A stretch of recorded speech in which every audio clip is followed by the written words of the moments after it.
Hi everyone, Rich Berliner from Digital Locations here with some news. Former Qualcomm CEO to lead company powering Apple's satellite-to-text service. Globalstar also hires other executives from startup founded by Paul Jacobs. Former Qualcomm boss Paul Jacobs is taking over as chief executive of Globalstar, a satellite company that supports Apple's emergency communications capabilities. Jacobs, the son of Qualcomm founder Irwin Jacobs, served as CEO of Qualcomm from 2005 to 2014 and helped turn the chipmaker into a stalwart servicing the smartphone industry. He was ousted from the company's board in 2018 after pursuing a long-shot bid to take Qualcomm private. He has spent the past 5 years focused on his wireless technology startup, XCOM Labs, which Jacobs said has developed a technology to boost the capacity of wireless spectrum, amongst other advances. Globalstar, which in 2021 formed a strategic alliance with XCOM, will license that and other technology from the startup. Globalstar has agreed to issue about 60 million shares of stock, worth some $64 million, to XCOM as a licensing fee. Globalstar has a market value of about $1.9 billion as of close a few weeks ago. Shares of Globalstar rose almost 24% to $1.31 in midday trading that day. The satellite company has also hired a number of XCOM executives, some former Qualcomm executives, to join Jacobs.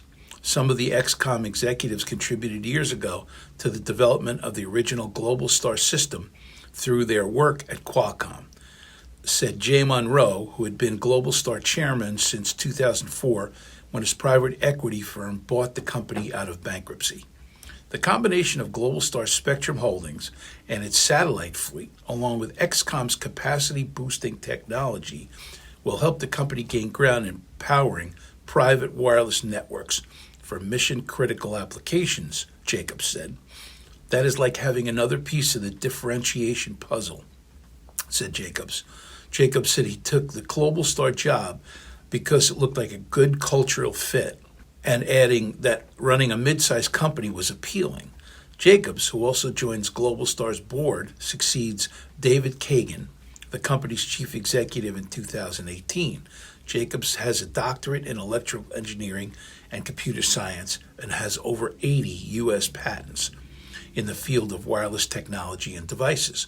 Like its peers, Louisiana-based Globalstar has for years struggled to make its constellation of satellites profitable amid hefty maintenance costs. Last year, Globalstar struck a deal with Apple to power the iPhone maker's emergency texting system, a partnership that gave Globalstar a deep-pocketed customer and a steady stream of revenue. Apple's emergency texting system, called Emergency SOS, enabled all iPhone 14 models to send messages to emergency services via a satellite connection when outside of a cellular range.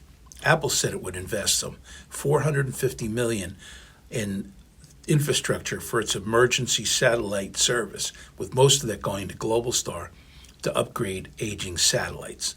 The deal also kicked off a race for others to develop commercialized, comparable technology.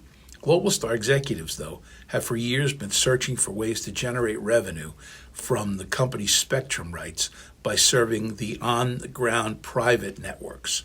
On a conference call in May, Monroe, the chairman, teased that a couple of such deals were underway with others. "We are in deal mode," he said.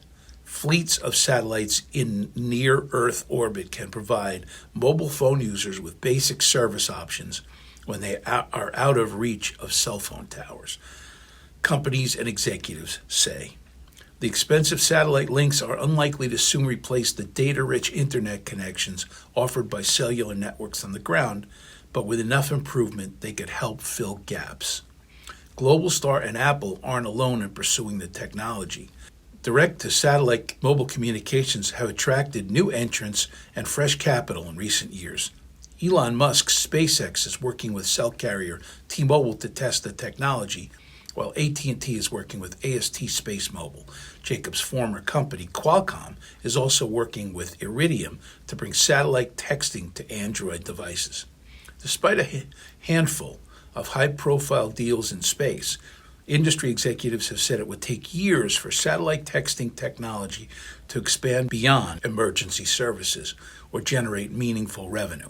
But it's clear, even from the current limited reach of the iPhone 14, that SOS services on smartphones do save lives. That's something we want to be part of, Iridium Chief Executive Matthew Desch told investors on a conference call in July. Rich Berliner from Digital Locations saying thanks for watching.